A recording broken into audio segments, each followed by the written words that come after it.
le damos la bienvenida aquí a Jesús Cantú, porque él fue consejero electoral y le agradecemos la oportunidad de conversar sobre este tema. Gracias por estar aquí, Jesús. Al contrario, muchísimas gracias por invitarme, Álvaro, Alejandro. Es un gusto para mí poder compartir pues algunas ideas sobre este importante tema, efectivamente. ¿Y cuáles son estas ideas, Jesús, cuando ya se instaló apenas el lunes la comisión gubernamental, la comisión presidencial, para efectivamente llevar a cabo consultas, diagnóstico y formular también una propuesta de reforma? Sí, bueno, mira, a ver, yo creo que es muy importante primero decir que efectivamente es relevante el que en estos momentos se aborden algunos aspectos de toda la reglamentación que rige los procesos electorales. En alguna otra ocasión, ya hace algunos meses o quizás hasta años, habíamos comentado, me preguntaban ustedes precisamente a propósito de una entrevista sobre otro tema, que si pensaba que deberían revisarse algunos aspectos, y desde luego yo creo que hay por lo menos 2, 3 aspectos que son fundamentales de revisar. Uno primero es esta duplicidad que tenemos de órganos electorales administrativos y jurisdiccionales. Es decir, en México tenemos 2 estructuras completitas, tanto administrativas como jurisdiccionales, de una federal o nacional y una estatal. Y esto, por supuesto, pues genera una serie de costos. En los pocos países federales que hay en el mundo, porque también hay que señalarlo, nosotros en México pensamos que son muchos, en realidad son muy pocos, en América solo hay 4, y para poner nada más quedarme en América, los 2 ejemplos extremos de cómo se maneja esto son Estados Unidos y Brasil. En el caso de Estados Unidos, como todos sabemos, hay una autoridad federal muy, muy pequeña a nivel nacional que es fundamentalmente normativa, y las elecciones básicamente se administran y se realizan a nivel de los municipios, que allá son los counties. Esto es el extremo de descentralización. En el otro extremo está Brasil, por poner el ejemplo también muy claro, donde ahí la autoridad electoral, que está dentro del Poder Judicial Nacional, organiza absolutamente todas las elecciones. Absolutamente todas, tanto las nacionales como las estatales, municipales, etcétera, es una sola autoridad. Yo creo que aquí se pueden encontrar diversas formas y ya, si quieren, más adelante platicamos cuál sería mi expectativa. No creo que necesariamente la lógica nos deba llevar a optar necesariamente por una de las 2. Si fuera nacional, obviamente saldrían en defensa los federalistas diciendo que estás llevando a un centralismo excesivo. Y si fuese todo a nivel estatal, pues por lo menos yo pondría 2 riesgos que en México no podrían hacerse a nivel estatal, lo que es el registro de electores, porque tendríamos un turismo electoral impresionante con ciudadanos que tienen credencial en varios estados, y desde luego la fiscalización, que sería pues una coladera por todos los estados y que se haría. Entonces, por lo menos esas 2 atribuciones tendrían que quedar en un organismo nacional. Entonces, sobre eso ya se puede abordar. Ahí hay un primer punto que me parece que es central, esta duplicidad. Otra señal de alarma muy importante es esta pues discrepancia también relevante que existe entre el porcentaje de votación de la población que vota por un determinado partido político y obviamente su representación en los órganos legislativos.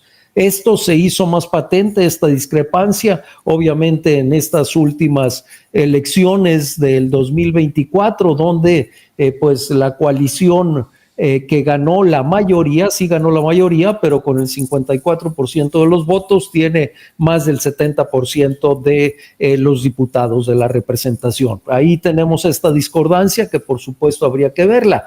Una tercera, así muy rápido, es lo que tiene que ver con el exagerado financiamiento público que reciben los partidos políticos, que ahí pues está garantizado un gran negocio. De hecho, pues hay que decirlo con todas las letras, hay quienes han encontrado en esto justamente un gran negocio y en realidad el partido casi se convierte en una franquicia. Pongo estos tres aspectos así de salida para decir, por supuesto que era importante revisarlo, por supuesto que va a ser fundamental pues el que efectivamente se pretenda construir algo que permita una mayor participación del pueblo en los distintos ámbitos públicos.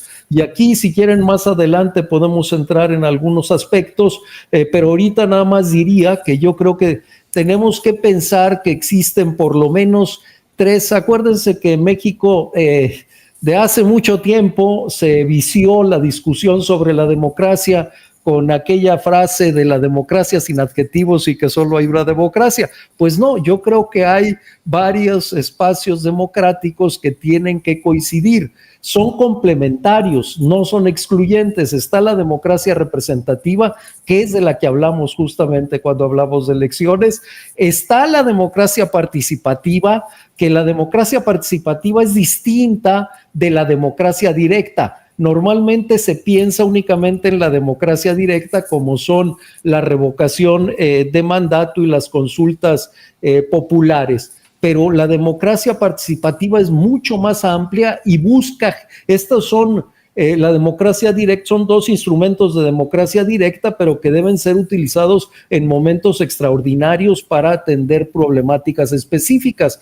Pero hay que abrir un espacio mucho más amplio de democracia participativa que debe ser permanente y que hoy más que nunca, con todos los avances digitales, permitirían una mucho mayor participación del pueblo, de la ciudadanía, por una parte desde la identificación de problemas, la elaboración de propuestas de política pública, la implementación de política pública y algo súper importante en la Contraloría Social, para dejarlo ahí. Espero no haberme extendido demasiado. No, esto último, de eso se trata. La democracia participativa no está contemplada en los temas que se van a discutir. Se piensa que se está incluida en las consultas populares y revocaciones de mandato, pero creo que no es suficiente. Correcto. Es la primera realmente reforma electoral, político-electoral, que va a venir desde la izquierda, o con la izquierda como una fuerza dominante pues en la discusión. Siempre ha sido una discusión a costa de la izquierda. Yo lo que digo es que la reforma del 77, pues sí, fue importante y todo, pero se le ha sobrevaluado. Está sobrevaluada porque viene sobre un cerro de muertos. Pues sí, te dan por ahí unas plurinominales y pues, o sea, sí, pues ahí están esas reformas siempre después de avasallar con la izquierda. Tiene que ser muy importante. Lo que usted, Jesús Cantú, ve es una reforma realmente que vaya al tuétano. O sea, la izquierda tiene que hacer una reingeniería completa del sistema electoral, lo cual significaría básicamente darle las gracias al sistema que ha servido hasta hoy y proponer y construir, que es lo más interesante, uno nuevo. Totalmente de acuerdo, Alejandro, pero iría un poquito más allá. O sea, aquí se le está llamando todavía reforma electoral y creo que esto es muy importante, pero la izquierda, y creo que la izquierda es la única que podría estar proponiendo eso, justamente ha hecho mucho énfasis en que sea el pueblo el que tome el poder y en que sean las mayorías quienes decidan. Y aquí creo que el planteamiento, si hablamos ya de eso, y justo por lo que decía al final de mi primera intervención, tenemos que pensar que inclusive tenemos que reformar no solo lo electoral, sino inclusive, yo diría, tiene que ser una reforma política y una reforma institucional del propio aparato de gobierno para justamente establecer estos mecanismos en los cuales se dé la participación popular, la participación ciudadana no solo durante los procesos electorales. Inclusive sí está señalado, pero está señalado de lado, y lo quiero también destacar porque me parece muy importante, y más hoy. Sería muy importante también incluir lo que debería ser una nueva ley de comunicación social para dejar atrás la famosa que sigue ahí rigiendo esta legislación, que obviamente la ley Chayote, efectivamente, Álvaro, gracias, porque se me olvidaba esto, y que también es fundamental, y que hoy con el surgimiento de la red, y hablo de la red, obviamente también las redes y todos los medios digitales, como en el que hoy me están dando la oportunidad de participar, pues debería hacerse una revisión también de eso. Entonces creo que sí, eso, en ese sentido, me da mucho gusto algunos de los puntos que ha venido señalando Pablo Gómez como el que va a encabezar esta comisión, porque justamente apuntan ahí, ¿no?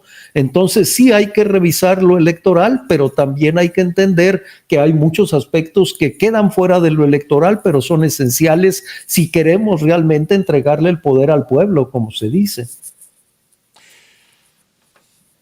Hay cuestionamientos a esta comisión presidencial, que es, como su nombre lo dice, una comisión nacida por decreto presidencial que no tiene por qué integrar, o no sé si te lo pregunto, Jesús, a expertos, a la sociedad civil, porque al final de cuentas se supone que se va a generar una amplia discusión y se van a poder formular planteamientos, y una vez que inclusive se genere una propuesta por parte de esta comisión en enero, habrá que hacer contrapropuestas a ese planteamiento inicial que seguramente se discutirá con toda seguridad a partir del inicio del periodo de sesiones que comienza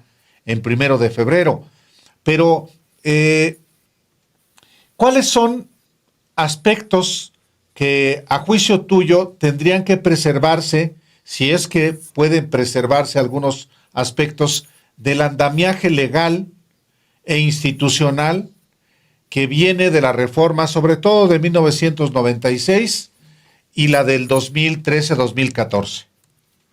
Sí, exactamente, y qué bueno que lo señalas. Creo que esas dos, o sea, estando de acuerdo, y ya lo señalaba Alejandro con muy puntualmente, aunque todo mundo reconoce que el inicio de esta apertura, por llamarla de esa manera, es la reforma de 1977 con Jesús Reyes Heroles en la Secretaría de Gobernación, que fue el impulsor, pues era abrir espacios más con voz que realmente con la fuerza de poder incidir en la toma de decisiones, y son la del 96 la que finalmente da esta gran oportunidad de que efectivamente la composición de los órganos legislativos básicamente sean más acordes a lo que es la voluntad popular.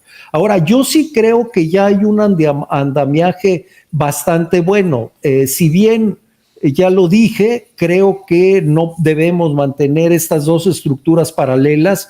Creo que en lo que hay ya en ambas, en lo que es la estructura en general de la autoridad electoral, se puede rescatar muchísimo. Incluso a pesar de que es cierto, digo, el caso más evidente fue en el 2003, cuando se dio la disputa y se dio el rompimiento, donde PRI y PAN fueron los únicos que aprobaron a los consejeros electorales que integraban el Consejo General del IFE en aquel momento. pero en términos generales, hasta el proceso que se ha venido perfeccionando ha dado lugar a una integración del Consejo General del IFE y del INE ahora, y a partir de cómo se designan los consejos locales, que son los federales, y los OPLES, que son los organismos locales, se ha mantenido de alguna manera esta pluralidad, y hoy pues no hay mayorías consolidadas, cristalizadas en ninguno de los consejos. En términos generales, en las autoridades electorales hemos visto que que los resultados de las votaciones cambian mucho de un tema a otro, que no hay siempre una mayoría que aprueba todo. Eso se está dando más en las autoridades jurisdiccionales últimamente, particularmente en la Sala Superior del Tribunal Electoral, pero no en las autoridades administrativas. Y creo que ahí hay mucho por aprender. Si bien es cierto, como lo he dicho, no tiene sentido tener esta repetición de esta duplicidad. Creo que las estructuras en sí podrían conservarse como estructuras, es decir, qué es lo que se tiene que atender en términos generales, ahí está, y creo que hay que preservarlo. Creo también que en términos generales, sí se ha aceptado por parte de todos los actores los resultados de todas las últimas elecciones, y creo que eso también hay que rescatarlo. O sea, esta ciudadanización plena de las mesas directivas de las casillas electorales y los controles que se tienen en todo el proceso de organización, tanto de reparto de las boletas, de instalación de casillas, de conteo de votos, etcétera. Creo que ahí está, y no hay mucho sentido de cambiarlo, porque eso al final de cuentas se ha respetado. Se ha cuestionado que haya desproporción en cuanto a porcentaje de votación y representación, pero no se ha cuestionado que se haya manipulado la votación. Hay un tema central, y creo que hay varios temas centrales también ahí. Obviamente hay que revisar muy detenidamente todo esto, que hoy también se ha prestado a muchos abusos, que tiene que ver con toda la publicidad electoral o alrededor de las elecciones. Y me refiero a qué se puede decir y a qué no se puede decir, y a cómo se frenan inclusive algunas cuestiones pues que son muy lógicas. O sea, a ver, yo siempre, inclusive cuando estaba como autoridad electoral, lo repetí muchas veces, quizá hasta en alguna ocasión me tocó comentarlo contigo, Álvaro, cuando cubrías ahí el IFE. Yo siempre he sido partidario de que haya plena libertad de expresión, y en este sentido que se valen las campañas sucias. Cuando digo sucias, sí, no debe buscarse, debe hacerse respetar, que tengan que ver con la verdad, y que obviamente que parte de una campaña electoral pues es tanto el desacreditar lo que ha hecho otra fuerza política, lo que está planteando otra fuerza política, como el aportar soluciones. Entonces, yo sí estoy en contra de ciertas restricciones que se han colocado ahí, que sí lindan en lo que puede ser pues una restricción a la libertad de expresión, por poner alguno de los otros aspectos que habría que revisar, ¿no? Pero creo que sí habría que ver cada uno por uno.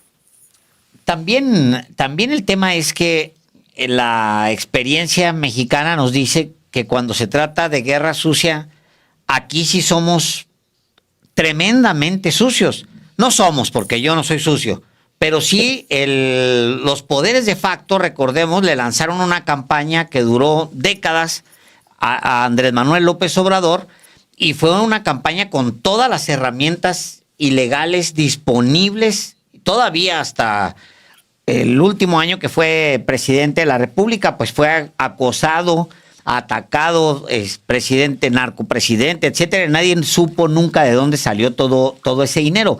Por eso un poco los candados, digamos, y cómo garantizar, pues va a ser necesario. Ahora, me regreso un poco a lo que usted contaba de cuando el PRIAN se reparte las posiciones en el IFE. Usted, en ese momento, Jesús Cantú, usted aspiraba a ser parte de ese IFE que llegó a la elección del 2006, pero justamente en términos del presidente López Obrador, Lo cepillaron. lo cepillaron. ¿Cómo fue ese episodio? A ver, sí, con mucho gusto. Primero hago dos señalamientos a lo que tú comentabas de las campañas. Y lo primero, sí estoy totalmente de acuerdo que se debe establecer claramente que deben quedar manos fuera de todos los que no son los actores políticos. En este sentido, sí me parece que no debe permitirse que intervengan con, pues ahora sí, propaganda y denostaciones, por ejemplo, cámaras empresariales o inclusive organismos de la sociedad civil, etcétera. O sea, que sean los actores políticos los que hagan toda esta disputa. Y el segundo tema que es clave y que habrá que revisar a fondo es la fiscalización. Ya lo señalaba Alejandro y me parece también muy válido. Nunca se pudo revisar esta cuestión, nunca se ha podido revisar, salvo los dos casos señeros precisamente de la elección del año 2000, que fueron los de amigos de Fox y de Pemex Gate. Nunca se han sancionado toda otra serie de intromisiones de terceros con recursos ilegales, y creo que en todas las campañas ha habido, y quizás hasta más de lo que hubo en aquel entonces, pero bueno, esa sería su posición. Y respecto al segundo punto, para decirlo con toda claridad, recordemos que en ese proceso no hubo ni siquiera la manifestación por parte de quienes integrábamos las listas de los partidos políticos, es decir, fueron directamente, no hubo ningún proceso de inscripción o de selección previa, y esto lo digo por el hecho de por la expresión de aspirar. Yo había sido consejero electoral, estaba como consejero electoral en esos momentos. La ley claramente permitía el que pudiéramos seguir cualquiera de los consejeros electorales. Así estaba señalado en la legislación. La prohibición era para los anteriores en un transitorio, no en la Constitución específicamente. Sin embargo, el PRI, que fue el principal impulsor, y el PAN, por las dos sanciones a las que ya se mencionó hace unos minutos, se pusieron de acuerdo en que no repetía ninguno del anterior consejo, precisamente por haberlos sancionado.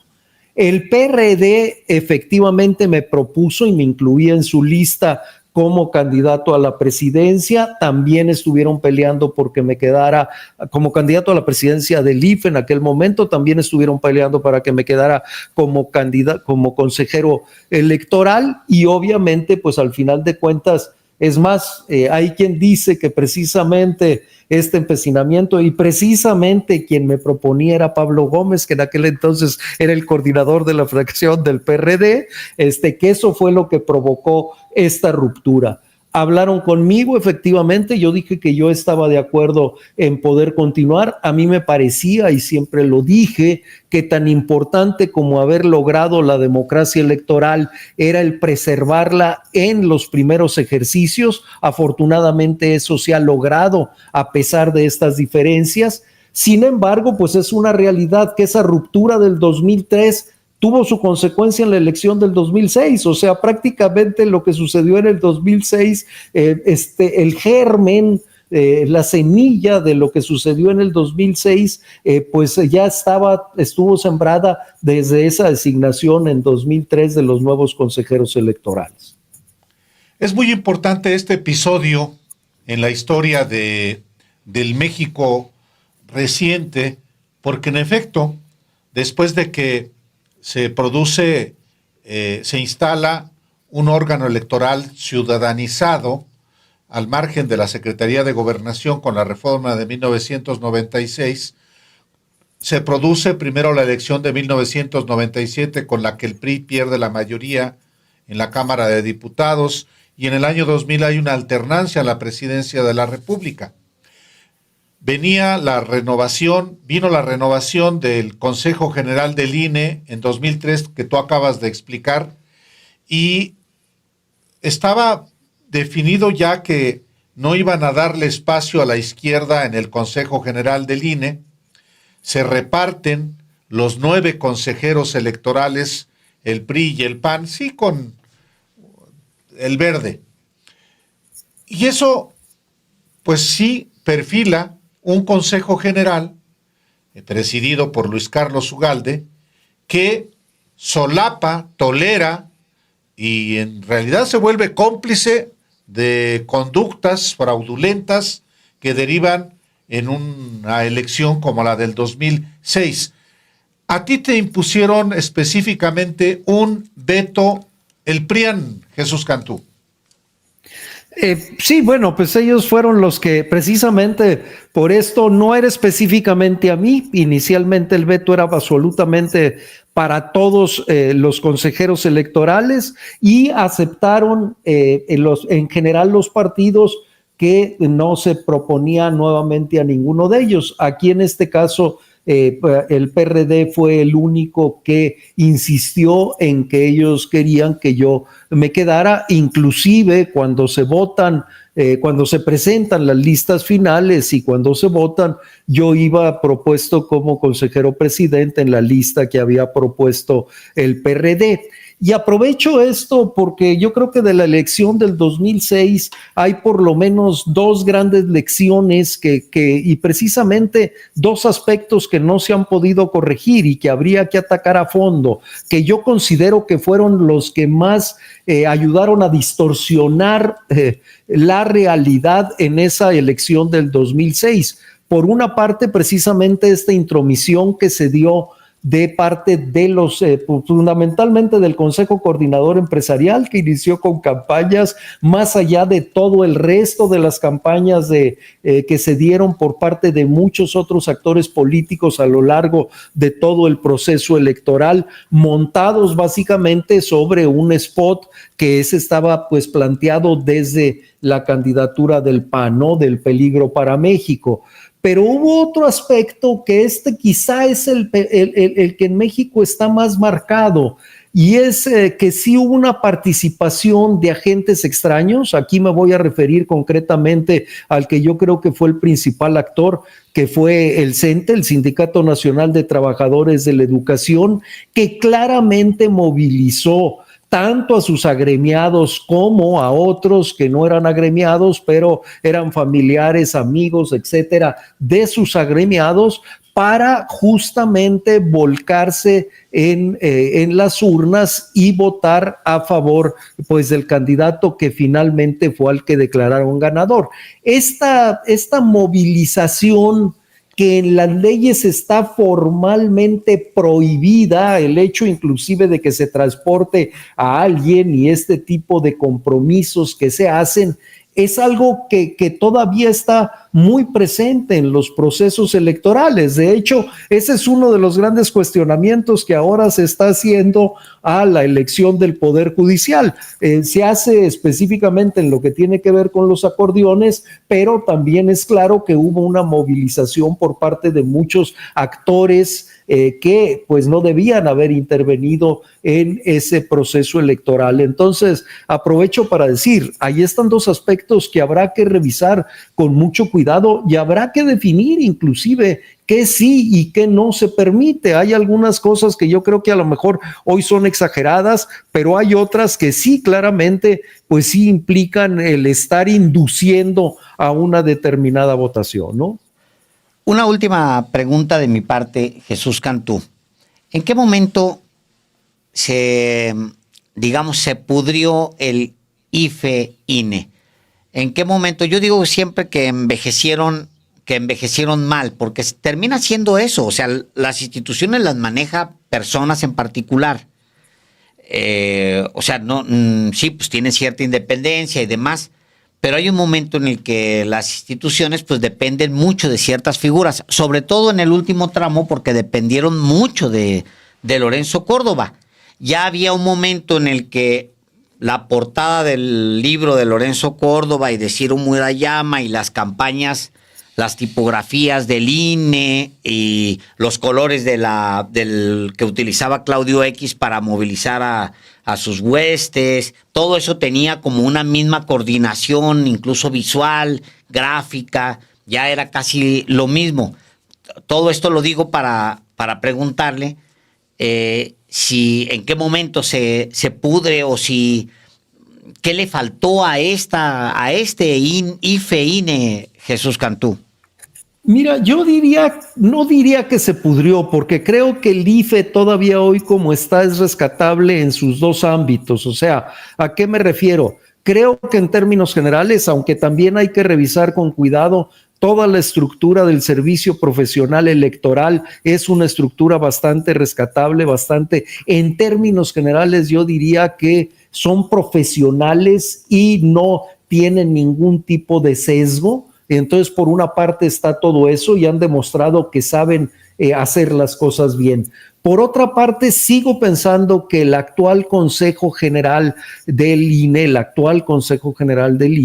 en términos generales, es un consejo que sí tiene, no hay claramente consejeros que militen con una fuerza política. Evidentemente ninguno, y yo lo decía cuando estábamos ahí en el IFE, pues no somos extraterrestres que llegamos y que no tenemos ninguna preferencia ni ninguna cercanía o inclinación política más hacia la derecha, hacia la izquierda, más con un partido que con otro. Lo importante es que eso no sea lo que rija las votaciones y eso lo que conduzca a cómo se resuelve. Que sí creo, y lo digo con todas las letras, creo que el anterior Consejo General, particularmente dos de sus consejeros, desgraciadamente se volvieron muy histriónicos y prácticamente entraron a todas las discusiones, ya no de una manera nada más de defensa de la autoridad, sino inclusive tomando algunos aspectos y posiciones muy cercanas. Cuando salen después, también muchos de los porque ahí ya no fueron únicamente los del último consejo, sino también han participado de otros consejos, se sumaron supuestamente en defensa de la autoridad electoral y participaron en todas estas movilizaciones que hizo una organización que, aunque era organización, pues vamos a decirlo, ciudadana, no partidista, pues claramente tenía una identificación y cercanía pues con algunos partidos políticos, y cuando en ese momento se empiezan a confundir unos con otros, pues creo que es justamente cuando empieza a generarse este descontento. Sin embargo, yo sigo pensando que el procedimiento de designación de los consejeros electorales que se ha seguido en los últimos procesos, hablo por lo menos de los últimos dos, que obviamente lleva una manifestación de quienes quieren aspirar a ser integrantes del consejo, hay un examen de conocimientos, los que pasan al examen de conocimientos tienen que pasar a entrevistas, hay un comité de expertos que quizá hay que revisar cómo se conforma ese comité de expertos a lo mejor, pero en general funciona, y creo que eso te lleva al final a que haya una lista relativamente muy, pues ahora sí, analizada y procesada, y llega gente en términos generales pues que sí buscan cumplir con su función. No quiere decir, y esto lo sabemos, y así ha sucedido, pero todas las fuerzas políticas que no lleguen a algunos que son más cercanos a una u otra fuerza política, eso va a ser inevitable, ¿verdad? Lo importante es que no se dejen manipular por esa fuerza política. Y sí quiero también decirlo con todas las letras, a mí me preocuparía que se pensara en que los consejeros electorales fueran electos popularmente. Creo que creo que primero tendríamos que hacer un análisis muy pues minucioso y severo de lo que pasó en la elección judicial para ver si podamos a algo similar, porque va a ser algo muy similar. Claro, van a ser mucho menos personas, mucho menos puestos a elegir, pero de todas maneras con muy poco conocimiento, y si se vuelve a incurrir en el error de no hay campañas, no hay esto, no hay lo otro, pues entonces el ciudadano está tomando decisiones sin información, y no es posible. Y aprovecho para decirlo, ese es otro punto central, y por eso hablaba hace rato de que también es muy importante la ley de comunicación social, porque absolutamente debemos promover la participación ciudadana, pero debemos promover la participación ciudadana informada, y la información es clave para tomar las decisiones, y eso va a ser muy difícil si queremos elegir a consejeros electorales. Habría que establecer muy claramente esas reglas. Pues vamos seguramente a seguir hablando sobre esta reforma político-electoral que está apenas en su etapa inicial de deliberación. Y Jesús, si tú no lo permites, pues vamos a seguir hablando contigo. Hay muchos aspectos sobre los que habrá que discutir, y por supuesto, si tú no lo permites, te invitamos una vez más. Muchas gracias. Con muchísimo gusto, Álvaro, Alejandro. Para mí es un gusto, un placer y un honor el poder participar y compartir estas ideas. Desde luego, pues inclusive si hay con más que tengan posiciones distintas, también con mucho gusto debatir y establecer estas diferencias, que creo que es fundamental precisamente para tomar decisiones informadas. Muchas gracias, muy buenas noches. Buenas noches, Jesús.